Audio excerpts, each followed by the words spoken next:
Hello everyone, great to see you back on the Windsor family. Here, we bring you breaking news, fascinating stories, and little-known mysteries of the royal family. Make sure to like this video and subscribe so you won't miss any updates. King Charles has once again stirred concern over his health, as the unusual appearance of his swollen hands became the subject of worldwide scrutiny during the state visit of President Donald Trump and First Lady Melania to Windsor, where official footage from Buckingham Palace showing the king raising his glass at the banquet instantly went viral, sparking questions about what the public has often dubbed his sausage fingers. And while Charles maintained his composure with polished dignity throughout the evening, the sight of his visibly engorged fingers gripping the stem of the crystal was difficult to ignore, leading many royal watchers to ask why the monarch's hands and fingers appear so swollen, a matter of heightened sensitivity given his ongoing treatment for cancer. And in response, Dr. Chun Tung, a general practitioner and medical director at Pall Mall Medical in Manchester,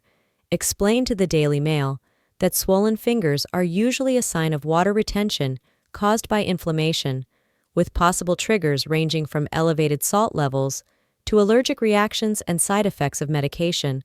while in more persistent cases, such swelling can be associated with edema, the retention of fluid linked to diet, fluctuations in temperature, or certain prescriptions. And though such conditions can appear commonplace, the focus sharpens when the sufferer is the sovereign, whose health is intertwined with the stability of the monarchy. And what makes this observation more compelling is that this is far from the first time the king's fingers have attracted public fascination. For Charles himself once joked about his sausage fingers in a lighter moment, while in the BBC documentary, Charles III, The Coronation Year.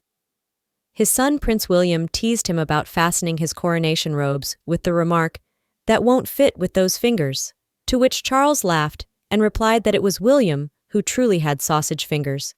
a jest that momentarily disarmed speculation, yet privately underscored the fact that the condition is a long-standing concern.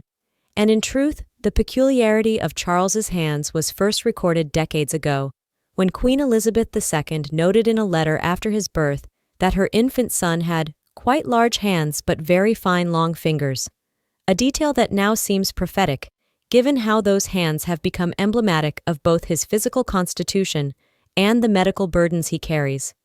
And while many doctors assure that such swelling is not uncommon, in Charles's case, prolonged treatment regimens, possible medication effects, and his genetic predisposition to broader hands have produced an image of fingers that at times look as though they might burst under pressure, an impression magnified by the unforgiving lenses of state photography. And yet, despite the chatter, the king himself has never allowed this detail to detract from his duties, receiving presidents, prime ministers, and dignitaries with grace. But the symbolism is not lost. Every raised glass and every handshake reminds the public of the fragility of a monarch whose reign was long awaited and whose health now defines the resilience of the crown itself, raising the question of whether Charles's physical struggles will remain merely an object of curiosity or evolve into a defining feature of his reign.